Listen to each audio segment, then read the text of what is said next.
que même les endroits les plus marqués par la violence peuvent renaître.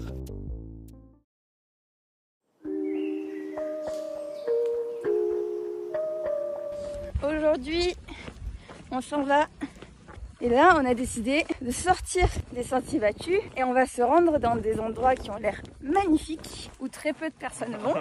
Et du coup, souvent, quand on sort des sentiers battus, c'est la galère. Ouais, c'est une épopée le truc, parce que c'est mal desservi. Donc, on va voir ça. Nous prenons donc un bus censé durer 10 heures. Et bien que le temps annoncé en Colombie soit rarement fiable, nous ne nous attendions pas à ce que cela prenne autant de temps.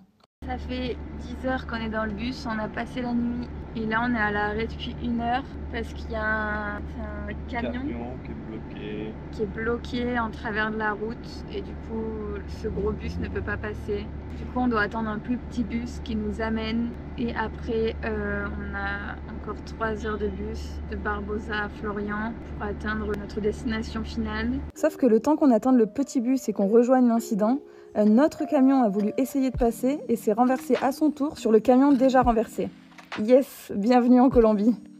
Pendant ce temps, on a discuté avec un Colombien qui nous a raconté qu'il faisait partie de la guérilla.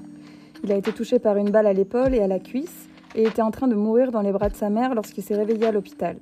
Depuis, il croit en Dieu, a déposé les armes et a accepté l'accord de paix. Aujourd'hui, il vit avec la culpabilité des actes qu'il a commis pendant ce conflit. J'en parle parce que je tiens à souligner l'impact profond qu'a laissé la guerre sur leur vie, un impact que l'on peut percevoir même en tant que simple touriste.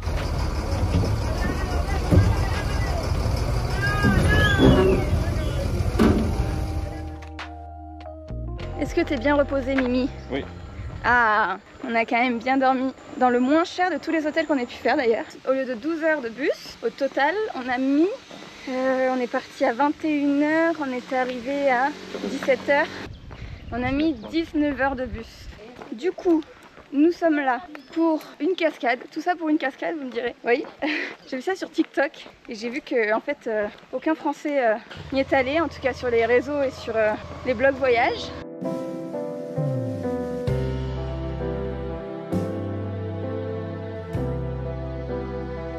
Voilà, et là, en fait, l'eau est souterraine à ce niveau-là, elle rentre dans une grotte et elle ressort derrière. C'est ce qu'on va aller voir.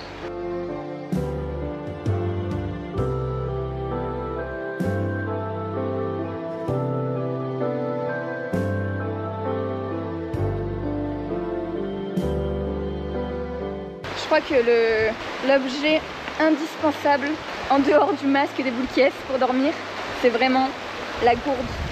Ça, c'est vraiment un indispensable. Financier pour pas acheter plein de bouteilles d'eau. Écologique parce qu'on n'achète pas de plastique. Le poids parce que du coup on prend qu'une gourde pour nous deux et on la remplit quand on peut. Hein.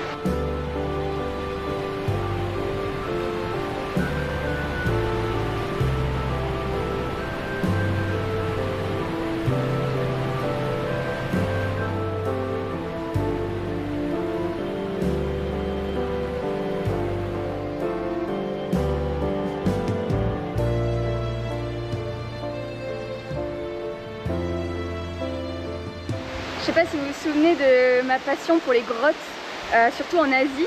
Mais alors là, une énorme cascade de 200 et quelques mètres sur 3 étages sortent d'une grotte, c'est incroyable. C'est ce qu'on était venu chercher. Dommage qu'il n'y ait pas de débit d'eau, mais ça suffit je trouve quand même. Et je vous montre à quoi elle ressemble quand elle est en saison des pluies.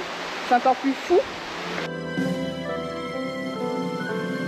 Là on est redescendu de la grotte pour aller au pied de la cascade, pour la voir d'en bas du coup. Parce que de la grotte en vrai, si on n'avait pas le drone, on l'aurait pas vu.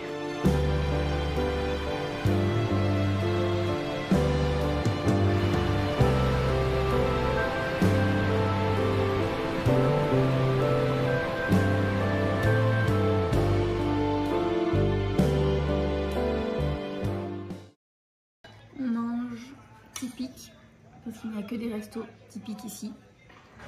Et leur plat qu'ils mangent tous les jours en vrai. Une soupe, c'est rarement une soupe de légumes, mais souvent une soupe de riz ou de pâtes, plus de la viande ou un œuf avec riz, friroles, platanos, patates. C'est bon. C'est bon, mais beaucoup de féculents. Disons que j'ai un peu de mal pour aller aux toilettes, quoi.